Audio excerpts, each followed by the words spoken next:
Pour bien préparer la reprise prochaine du trafic ferroviaire, les grands trains du Sénégal ont choisi l'IFF, Institut de formation ferroviaire basé à Rabat.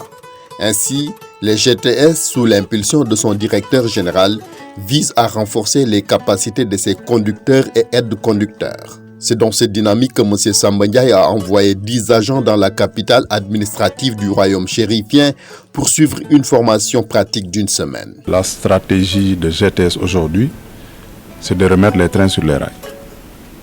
Mais cette stratégie s'articule autour d'un axe majeur que constitue la sécurité. Or, cette sécurité doit être sous-tendue par une formation appropriée.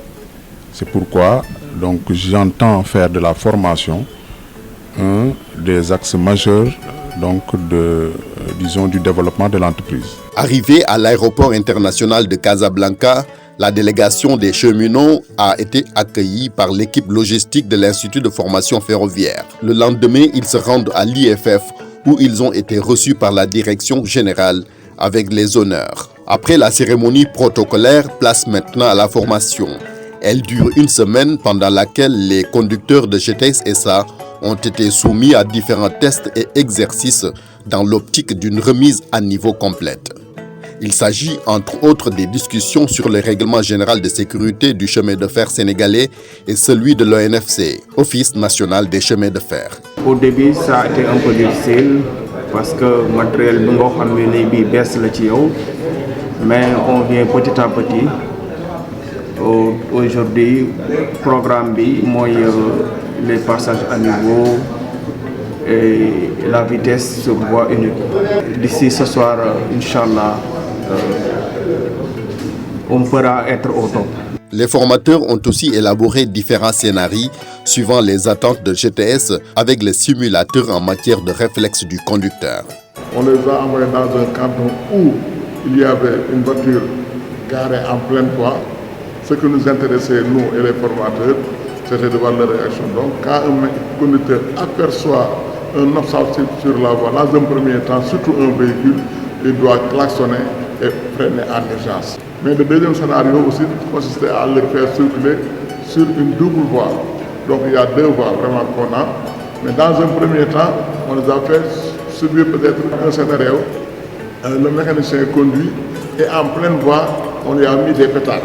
Quand les pétards là explosent, les formateurs et nous, ce que nous attendons d'eux, quand vraiment il y a les pétards qui s'écrasent, le mécanicien doit automatiquement couper son accélération et freiner. La sortie pédagogique à la gare de Kenitra et au dépôt de Meknès a permis aux stagiaires de passer de la réalité virtuelle à la réalité tout court. Une journée riche en enseignements, car au-delà de découvrir une merveille d'architecture, les stagiaires ont pu être confrontés au quotidien d'un conducteur marocain de la prise à la fin de service. On a assisté à un mouvement d'acheminement d'une rame conventionnelle depuis l'aire GV, depuis le dépôt.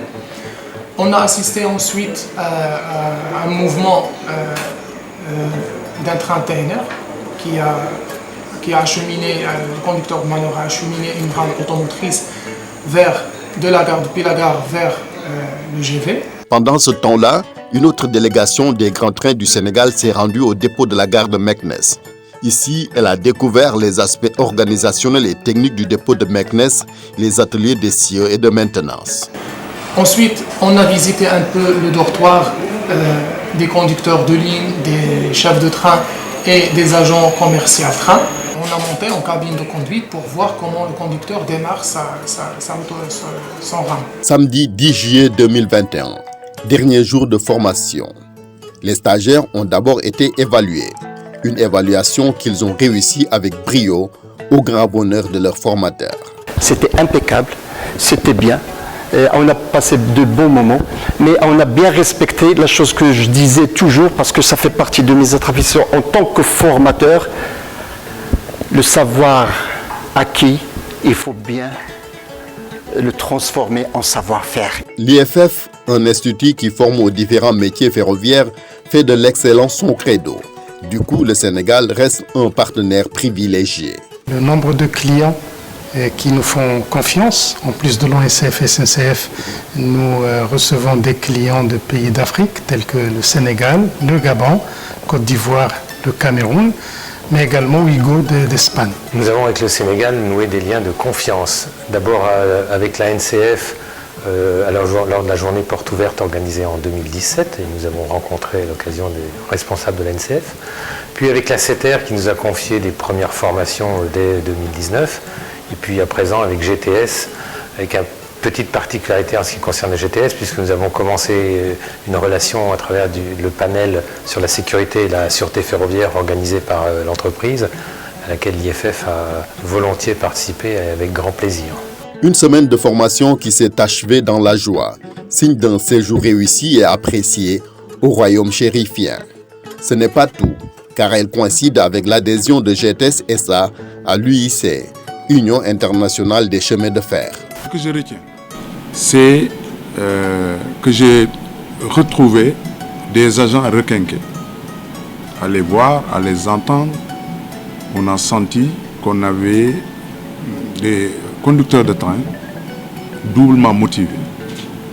Et c'était l'un des objectifs aussi de cette formation.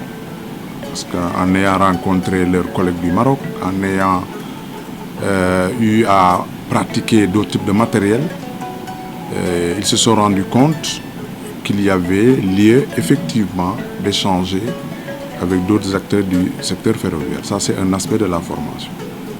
L'autre aspect qui a fait mon entière satisfaction, ce sont les résultats qui ont été obtenus.